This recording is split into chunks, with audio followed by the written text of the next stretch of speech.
Welcome in, everybody. A special edition episode here. We're back on campus. Muela is back in Miami. It's homecoming, and the man has come home. Michael Muela here.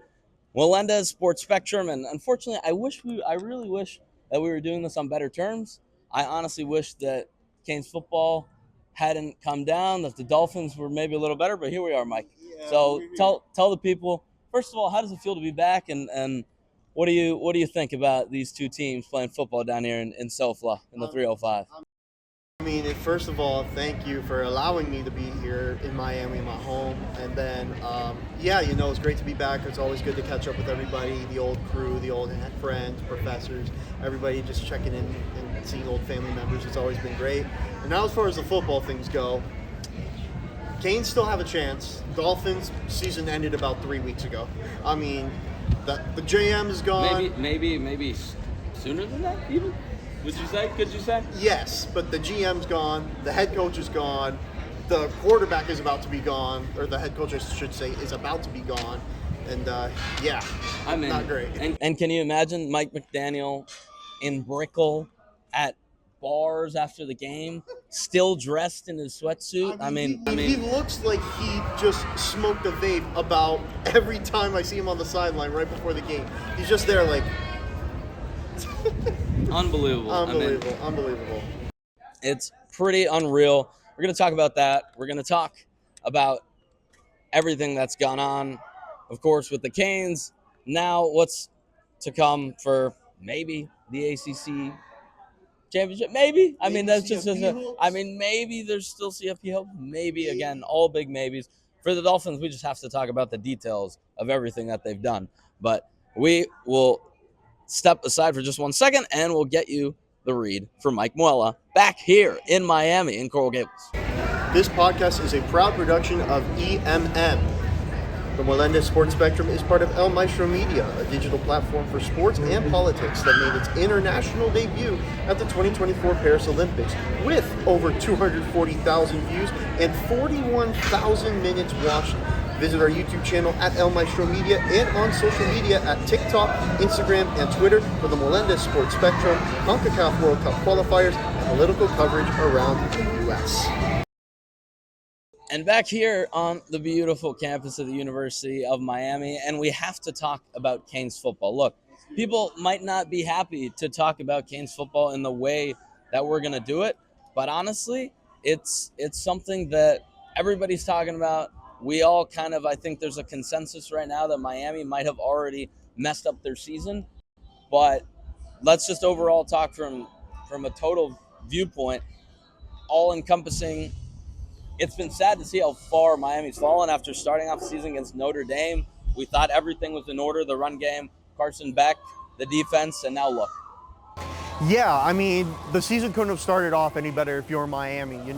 Going out against the top 5 team in the nation, top 10 team in Notre Dame, who had just come off a appearance in the national championship game.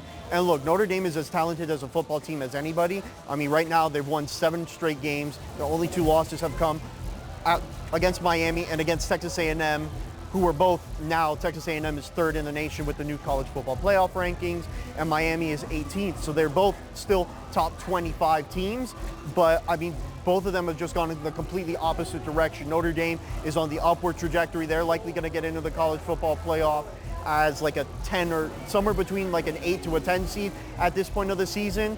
And also Miami's going downward on the complete wrong end. They're number 18 after being as high as number 2 in the AP poll. And you look at this Miami team, it doesn't all fall on Carson Beck.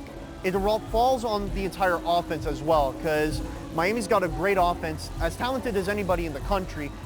Best offensive line, they're averaging on the O-line like 6'4", 6'5", 320 pounds. So you would think, it's going to set up the run game, it's going to set up Carson Beck's ability to make plays to his playmakers. But he hasn't done that. Now, he started off doing a great job at protecting the football and limiting the turnovers. But now, more recently over the last 3 games, costly interceptions against Louisville, 4 of them, which cost Miami the game, unfortunately, and 2 really costly interceptions against SMU, or did he only have 1? I think he only had 1, but it was still not his fault because of his moment in the game. Well, no, he did have 2 on the Yeah, overtime. yeah, in the overtime. But the thing is, it's not even so much a number. I mean, I think if you look at it obviously from that perspective, in any game where your quarterback throws 4 interceptions, you're putting your team in a really, really, really tough position. No matter who you're playing, at what level you're playing, how good your defense is, your run game, how good your receiving core is. None of that really matters if you're throwing 4 picks. You're giving the ball right back. And the thing for me, before I really get into obviously the elephant in the room, and everybody's talking about your $4 or $5 million man, there was one reason he came here, and it was, if you look back, Dawson saying we got a new number 1 potential overall pick. We got a potential Heisman here, and for the beginning of the season, that looked to be the case. Well, Mr. Dawson, I don't know about that anymore. I don't know about that anymore, but I think it's just the receiving core outside, honestly, of Malachi Tony and CJ Daniels. I just, from my perspective, I'm really not that convinced of where I haven't seen the rest of the offense and where it's coming from. But I want to get your take, because it kind of feels like it's been 2 guys on the run game, Mark Fletcher and, of course, Marty Brown, and then 2 guys to throw the ball to, CJ Daniels and Malachi Tony. And other than that, there really hasn't been that much. I mean, I guess maybe you can say Bauman's been involved, but I'm just not really sure. But what have you seen in terms of the dynamic of the offense as the season's gone on? I mean, they're trying to use all of their dynamic playmakers in a variety of different ways. Like, you have direct snaps to Mark Fletcher Jr. You have little quick pitches to Malachi Tony. You have him run along the edge on the outside. But I mean, they're able to get as free and as open as any top receiver in the country. I mean, look at what Jeremiah Smith is doing at Ohio State. Look at what KJ Concepcion, the former NC State wide receiver, is doing at Texas A&M. He's playing like a top 5 draft pick right now, and Texas A&M is undefeated. Texas A&M is likely going to be in the SEC championship game against Alabama right now, as far as that goes. And then Ohio State's likely going to be in the Big Ten game against potential Heisman winner Fernando Mendoza and Indiana, the quarterback, who is a Columbus guy. So shout out to Miami Columbus and Fernando Mendoza. But you're a Columbus fan. I think there's a lot of Miami people that'd be like, I'm not a big fan of Columbus kids. I'm not a Columbus fan, but my dad went to Columbus, so shout out to Columbus. Manny Nacarado, also a Columbus guy. Manny Nacarado, shout out Manny. But yeah, no, I do like the way that Miami's trying to use their playmakers, but the offense has just gotten so conservative and so stagnant, and I think that's where the Miami fans are getting upset, deservedly so, and they have a right to be upset, because this has been their offense for the last 10, 15 years.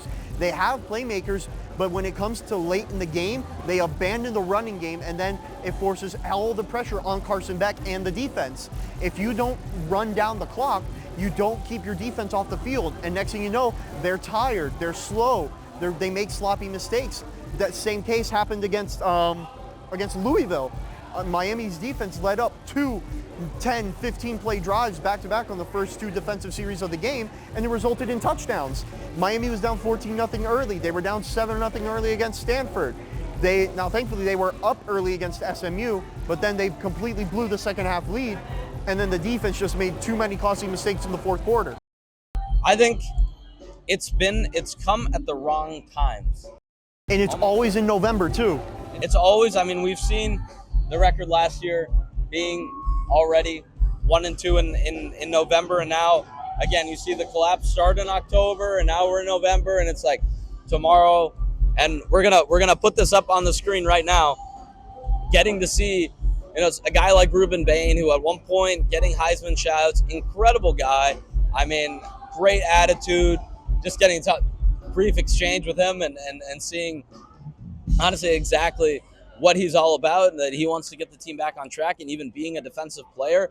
I think at this point he's a unanimous first-round pick with everything he's shown. Whether or not he wins the Heisman is a completely different, I think, discussion. But just to see guys like that are leaders, I think this is kind of the perfect transition to talk about Carson Beck and his lack of leadership. Because, look, we'll talk about Carson Beck, then we'll talk about Mario, and we can even talk about Shannon, obviously. But I think the biggest problem here is that lack of leadership. Because as good and as incredible as Malachi Tony is, the kid is underage, for crying out loud. He's 18. He just turned 18. He's been 17. He's making these incredible runs. and gaining all these yards after contact and after the catch, and you're expecting him to just carry and carry and carry the offense. It's an unreasonable expectation for somebody who's so young, you know? So the thing that I want to say, and I want to look at this camera when I say it, is Carson Beck, where is your leadership? Where is your demonstration that you are the quarterback that Miami paid for you to be? Where is it? Because it hasn't existed. You go into a game where you throw 4 interceptions versus Louisville. Again, fine. You want to throw 4 interceptions? Everybody has a bad game. Every elite quarterback, Mahomes, Josh Allen, Tom Brady, I don't care, Lamar, guys in college. It happens, man. But what you can't do is go into the press conference, and I understand, but you clearly haven't been PR trained. I'm not the most PR talk about. I don't have this incredible PR team that's training me and telling me what to do and this and that. But here's the thing, Carson. Here's the thing, man. You cannot go into a press conference and say, "Oh, it was just a miscommunication. The guy ran the wrong route, whatever." Your throw was terrible, and it went right to a defender. And as the leader offensively of this team, not only do you have to put your money where your mouth is, or put your mouth where your money is, you have to be able to say, and look in the mirror, at least look at the guys in your locker room, because everybody's watching you in that moment to say, how does our leader respond? What does he say? And for him to say, oh, miscommunication. Maybe you had a miscommunication with Hannah, man. Maybe that was your miscommunication. And maybe that's what led to an unfortunate start to your Miami career, and then your QBR disappearing as fast as your Lamborghini did. But the thing here is that you have to take accountability. Oh, wait, hold on, Mike. Wait a minute. But then one bad performance, okay, it was a miscommunication. That may very well have been the case. And again, we will never really know the exact truth of what happened. At the end of the day, it was a bad throw. It got intercepted. He got a break because it got called back because of roughing the passer. And then he threw another interception. So again, there's certain things that not only is it not defendable, but you get a chance to redeem yourself. You get a second chance to make that play again, and you don't make it.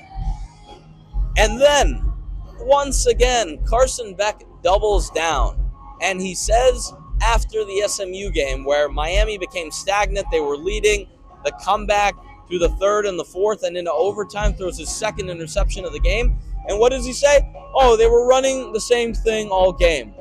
We knew that. They were running the same thing all game. Then why didn't you do anything about it? Why wasn't there a reaction? Why wasn't there an adjustment? And this is where Shannon Dawson comes into play. This is where Mario Cristobal comes into play. Somebody's got to make an adjustment. It's not our job to make an adjustment as fans, or a D lineman to make an adjustment on offense. I don't understand, Mike, and for me it's very difficult to wrap my head around how you can go into a press conference, again, after already understanding that people are a little bit upset and your teammates are looking at you in a certain way of saying, hey, man, we're all in this together. You've played team sports. I still play team sports. You win as a team and you lose as a team. If a TV show messes up, it's on everybody. It's not just on the guy reading it. It's on the executives. It's on the producers. It's on everybody. And I don't understand how Mario isn't a little bit more forceful either and saying, hey, you know what? We're going to regroup. We're going to get our quarterback together and we're going to band through this and get through it as a family. Because it's easy to say, oh, we're a family, but they're not acting like it right now. And I think that's part of what makes Miami special. And I think that's part of what people see in the Hurricanes football program, that they respond always as the U, coming together as the U and bouncing back. So in your eyes, whether it's on the offensive coordination side, whether it's the head coaching, whether it's the quarterback play, and we haven't even talked about the defense yet, but what have you seen kind of over these last two critical losses that have placed Miami kind of on the outside looking in? What have you seen to now say, all right, this is what they need to turn around coming in versus Syracuse? I think it's a battle of confidence and inner belief in Carson Beck, because the better you play, the better your confidence is, or vice versa. The more confidence you have, the better you play.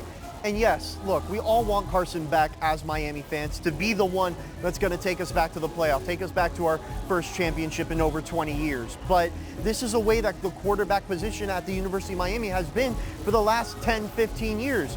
The last decent quarterback we had since Ken Dorsey, who will be inducted into the University of Miami Ring of Honor tomorrow at halftime against the game against Syracuse, was Brad Kaya. And Brad Kaya has only been here for 3 years. Think about what would have happened if Brad Kaya had stayed an extra year and played that 2017 season instead of Malik Rozier. Could Miami have gone undefeated? Could they have won a national championship? It's very possible, but we don't know. And don't get me wrong, Carson Beck is still as talented a quarterback as anybody in the nation, let alone the upcoming draft class. But I think his confidence has just completely disintegrated because of the way that he's played. Yeah, everybody has a bad game, but throwing 4 interceptions, that says a lot. And to then go out the very next game and throw another 2 costly interceptions against Stanford. Now, thankfully, Miami's defense stepped up and they won the game 42-7 to get back to their winning ways. But then you're supposed to go into Dallas, and outside of the Louisville game now, looking at it now that Louisville's a top 15 team in the country, SMU was supposed to be Miami's most difficult game. And sure enough, Miami goes on the road, gets a confident lead. Second half, SMU battles back. Here we go. Typical Miami's defense from a year ago, where their offense was doing everything and their defense flopped. This year, it's kind of vice versa. The offense is flopping, but the defense is doing everything. The Miami defense has to start strong. This has been a specialty of Miami. Coaches like Jimmy Johnson, like Howard Schnellenberger, like all those great coaches of the past, prefaced and were predicated on setting the defensive mentality first. And if Miami wants to do that again, they got to get started tomorrow. They got to be aggressive early, and they cannot stay long on the field. If Miami's defense is on the field long, they're tired, and that's why they lose the game.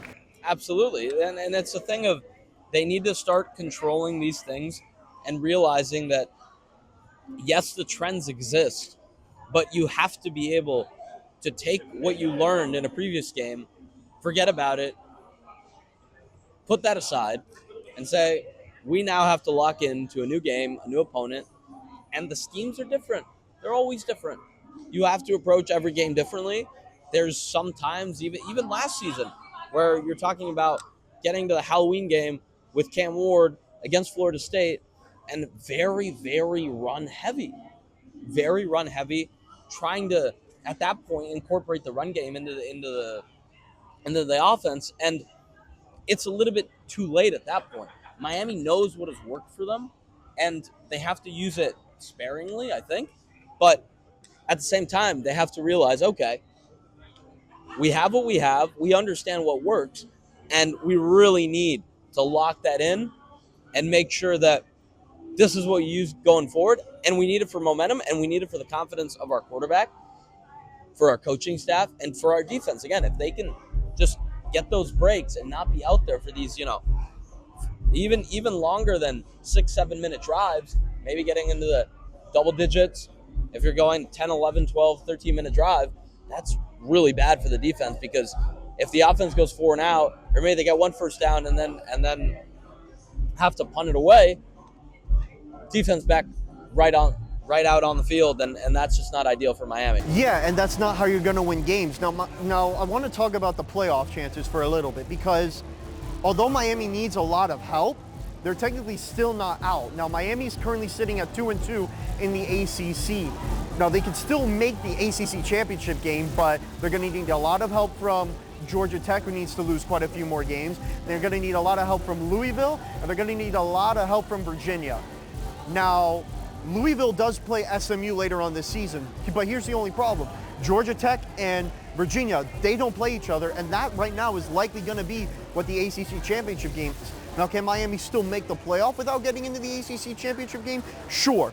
They just have to win out and play confidently to win those games. But if Miami loses one more game down the road, most likely probably going to be one of the final 2 away games of the season at Virginia Tech, at Pittsburgh, Miami's going to be out of the playoff, out of the ACC championship game, and next thing you know, they're going to be playing in another Pop-Tart Bowl like last year. And we all know how that went. Yeah, I mean, there was a whole Whole lot of controversy there. Obviously, remember Xavier Restrepo, a lot of the guys. Of course, Cam Ward being the big one. That there, people were saying, "Oh, he's quitting," this and that, because they don't want to play the second half. At this point, honestly, I'm going to make it very clear. Want to talk about something from the Pop-Tart Bowl? I want to talk about Emory Williams. Give me Emory Williams. Give me Emory Williams, for crying out loud. I want him. That's right. I want Emory Williams on the field. I want him to be the QB for the University of Miami. Carson, if you don't turn it around tomorrow, I give it to Emory. Give the ball to Emory. Give snaps to Emory. That's what I have to say. We're going to step away. We're going to bring you our partner and our sponsor of this podcast and one of the incredible companies that supports El Maestro Media and myself. We'll be right back with that.